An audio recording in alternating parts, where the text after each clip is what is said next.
නැගෙනහිර පළාත් සභා මැතිවරණයට දේශපාලන පක්ෂ සූදානම් වෙද්දී ආරක්ෂක හමුදාව උතුර නිදහස් කර ගැනීමට දැවැන්ත මෙහෙයුමක යෙදී සිටිති.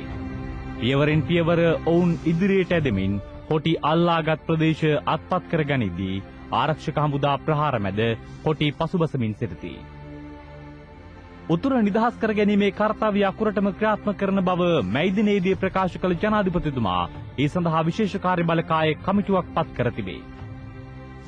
උතුරේ නැවති පදිංචි කරවීම, පුනරුත්ථාපනය කිරීම සහ සංවර්ධනය කිරීම මෙම කමිටුවට පැවරී ඇති කාර්යයන් වෙයි.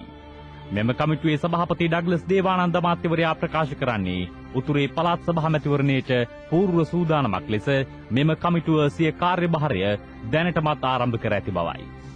නැගෙනහිර බුදාගෙන ප්‍රජාතන්ත්‍රවාදය එහි ස්ථාපනය කිරීමට ආණ්ඩුව දැන් සියලු පියවර ගෙන හමාරය. පළාත් සභා මැතිවරණයට තව ඇත්තේ සතියක් පමණි. නැගෙනහිර පළාත් සභා මැතිවරණයේ ජයග්‍රහණය ගැන ආණ්ඩුව ස්ථිර බලාපොරොත්තුවකින් පසුවෙයි. එවැනි බලාපොරොත්තුවක් ඇති කර ගැනීමට ආණ්ඩුවට සියලු සුදුසුකම් තිබේ. නැගෙනහිර මුදාගත් මොහොතේ සිට අද දක්වා ආණ්ඩුව ජනතාව සමගත්, ජනතාව ආණ්ඩුව සමගත් සිටීම මෙම ජයග්‍රහණයට පසුබිම වී ඇත. නැගෙනහිර සංවර්ධනයට රුපියල් කෝටි ගණන් මුදල් වැය කර තිබේ. තවත් කෝටි ගණන් වැය කළ යුතු සංවර්ධන ව්‍යාපෘති ඉදිරියේදී ක්‍රියාත්මක කළ යුතුය. ඒ සඳහා පළාත් සභාවේ බලය එක්සත් ජනතා නිදහස් සන්ධානයට ලබා දිය යුතු බව ආණ්ඩුව කියා සිටී. වෙනත් පක්ෂයකට පළාත් සභාවේ බලය ගියහොත් සියලු සැලසුම් සීසී කඩ යනු ඇත. නැගෙනහිර පාලනය ජනතාවගෙන් ගිලිහී යනු ඇත.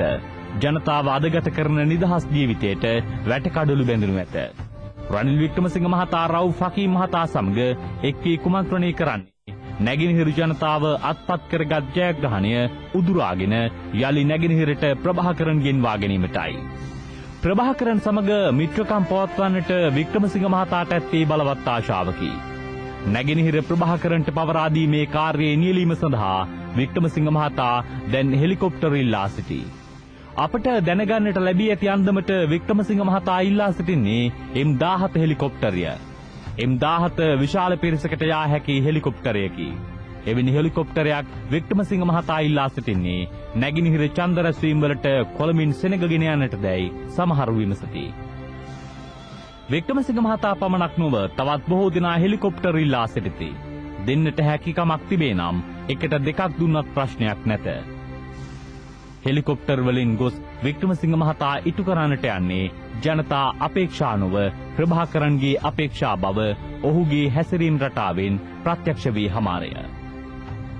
විමසුම පිටපත මහින්ද අබේසුන්දරගේ.